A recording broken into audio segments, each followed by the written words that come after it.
Então, pessoal, finalmente aconteceu, né? A Evergrande, a gigante imobiliária chinesa, uma das maiores, acho que a segunda maior empresa do setor da construção civil lá na China, teve a sua falência decretada pela Justiça de Hong Kong, porque a empresa não foi capaz de oferecer um plano de reestruturação para sua dívida bilionária, né? 300 bilhões de reais de dívida, que ela não foi capaz de honrar e não foi capaz de apresentar um plano de reestruturação dessa dívida realmente para apresentar aos seus credores, de forma que, de acordo com o que foi estipulado pela Justiça de Hong Kong, então, a empresa agora vai ser liquidada para garantir aí algum grau de pagamento para os seus credores.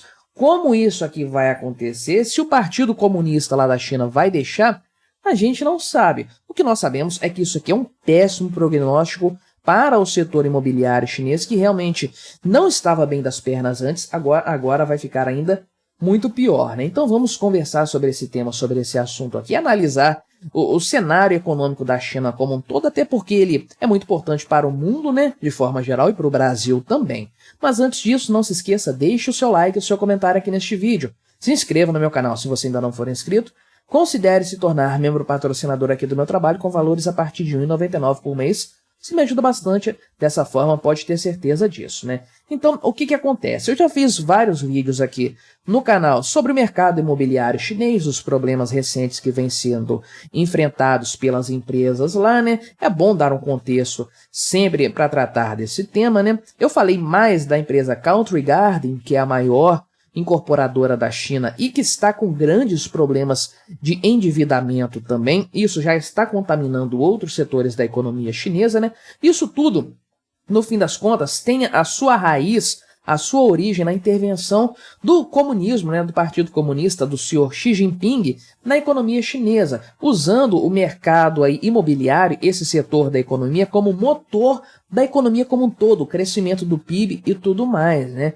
Toneladas e toneladas de concreto, ferro, aço sendo usados para construir prédios, casas, que ninguém compra, que ninguém ocupa, prédios que vão precisar ser demolidos porque realmente não tem demanda para isso, né? A China construiu uma cidade lá na Malásia que ninguém mora lá, uma coisa impressionante, uma quantidade enorme de recursos gastos de forma desnecessária, desperdiçados por conta dessa ideia desenvolvimentista do Partido Comunista que governa a China há tanto tempo, né? Então, o governo incentivou o crescimento desse setor imobiliário, que chegou a responder aí por um terço, eu acho, mais ou menos, ou perto disso, do PIB da China. Realmente é um peso muito grande na economia do país, só que o governo, de forma geral, o governo Xi Jinping, de forma mais precisa, né, os últimos tempos aí, deu condições de financiamento mais favoráveis para as pessoas, para os cidadãos chineses comprarem imóveis, para aquecer o mercado e tudo mais. Aquela história do juro subsidiado, do crédito fácil, barato para todo mundo. Só que aí tem um sistema lá na China em que quem garante o empréstimo dado ao cidadão é o governo da província. Tem as províncias lá, que é mais ou menos como se fossem os estados aqui no Brasil, um pouco diferente, mas dá para entender assim. Então, caso houvesse um calote no pagamento, as províncias custeavam isso aí para as incorporadoras, né? O que acontece é que muita gente começou a dar calote, porque o crédito não era muito bom, pessoas que não eram bons devedores e tudo mais, e as províncias começaram a ficar endividadas por conta disso. Aí o governo comunista, o central ali de Pequim, né, pisou no freio com a questão do financiamento, falou, não, vamos ser mais criteriosos, vamos impor uma taxa de juros mais alta. E aí o que aconteceu é que todo mundo parou de comprar imóveis, ninguém deu conta mais de adquirir imóveis. Aí veio a pandemia, a coisa ficou ainda pior. Então, essas empresas fizeram investimentos bilionários, conforme é o caso aqui da Evergrande, né? Tem um crédito pendente aqui de 300 bilhões de reais, dinheiro captado junto ao mercado para aumentar ali o seu portfólio, apresentar mais imóveis, fazer projetos megalomaníacos ao redor do mundo, enfim, esse monte de coisa aí que o governo chinês, o governo comunista, estava incentivando nos últimos anos, né? E agora, o que acontece? Se ninguém compra os imóveis, se o pessoal parou de comprar, a geração de caixa da empresa desapareceu, não existe mais. Tem uma dívida enorme para pagar e não tem dinheiro entrando. Como é que você faz nesse caso? Você não faz. Essa é a grande verdade. Não tem o que fazer. Por isso que não tem um plano de reestruturação concreto aí, porque realmente esperaram 2 anos, inclusive, para a empresa fazer isso, né? Porque ela deu um calote lá em 2022, 2021, no final de 2021, primeiro, né? Que a coisa foi se acumulando depois disso, mas não tem plano de reestruturação se não tem geração de caixa. Vai fazer o quê?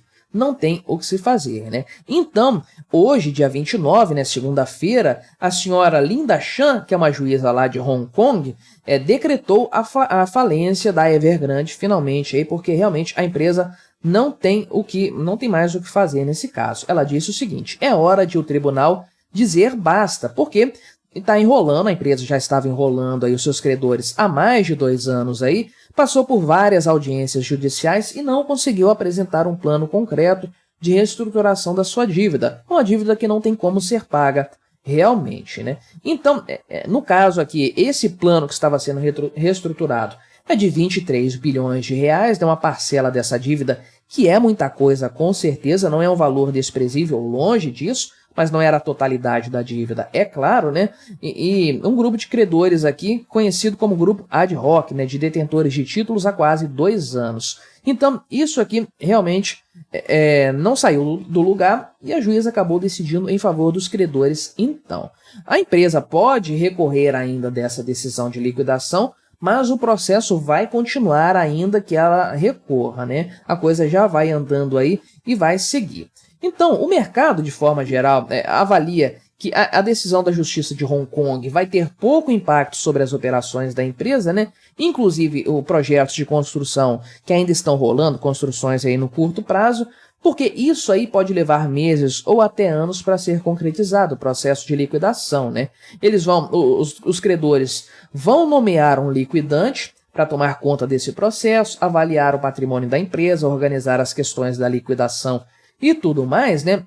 Mas vai demorar muito para isso acontecer na China continental, que Hong Kong é uma jurisdição diferente da China continental, obviamente, né? A China, o governo de Pequim, quer porque quer acabar com isso, era uma promessa lá na época em que a soberania saiu do Império Britânico, foi transferida, não era Império Britânico mais 97, né? O Reino Unido foi transferida do Reino Unido para a China, mas a coisa acabou, a China está forçando para que a coisa não seja assim. Por enquanto, tem uma jurisdição diferente aí, então, né?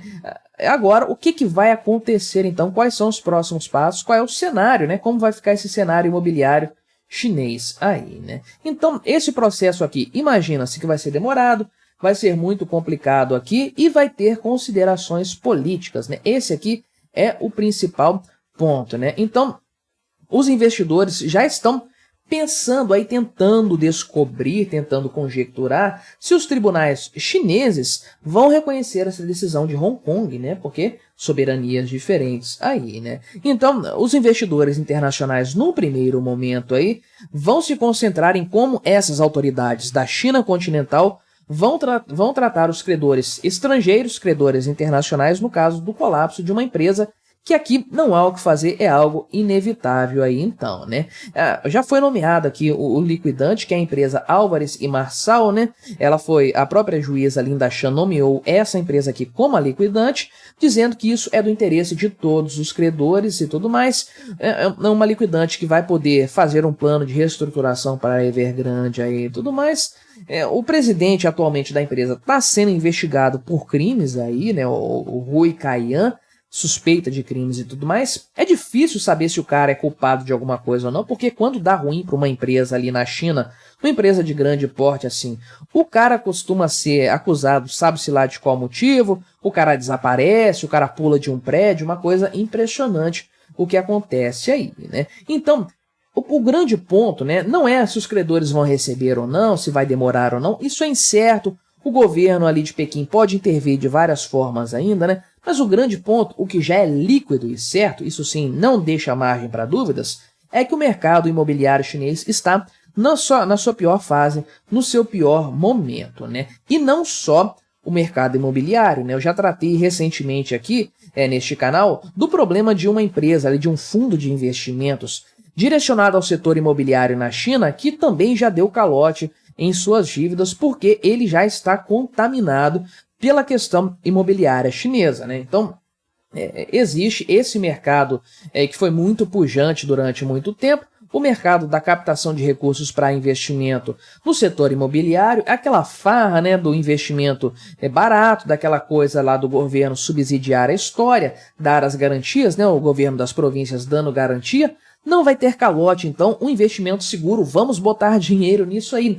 E agora está todo mundo levando calote. Muitos desses aqui, com certeza, credores da Evergrande, são fundos de investimento do mercado aí, direcionado para o mercado imobiliário, melhor dizendo, que vão ter sérios problemas aí nos próximos meses, pelo menos enquanto eles não recuperarem parte dos seus investimentos aí, inclusive, né? Sendo que, de forma geral, não se sabe sequer se esses ativos da Evergrande vão poder ser liquidados para pagar os credores, ainda que a decisão da juíza lá de Hong Kong seja acatada, porque esses ativos estão em território da China continental. Será que o governo lá de Pequim, do Xi Jinping, vai deixar isso acontecer? É muito complicado, né? E de forma geral, isso aqui levanta uma série de alertas que já deveriam ter sido levantados, é claro, para a viabilidade, para a estabilidade do mercado imobiliário chinês. A Evergrande é só o primeiro caso. Ela foi o primeiro caso lá atrás de calote, é o primeiro caso agora de falência, mas a Country Garden está seguindo o mesmo rumo, o mesmo caminho. Quanto que ela vai declarar a falência também? Será que ela vai conseguir evitar esse patamar, né? No caso aqui, a Evergrande não declarou, né? Foi declarado, mas dá no mesmo. Uma empresa completamente insolvente e parece que muitas outras também seguem por esse caminho, né? Vamos acompanhar então as notícias, as cenas dos próximos capítulos para tentar entender qual é o tamanho, qual é a dimensão desse buraco aí imobiliário chinês, né? Mas o que você achou dessa história? Colabore com o nosso debate, se inscreva no meu canal se você ainda não for inscrito e até a próxima.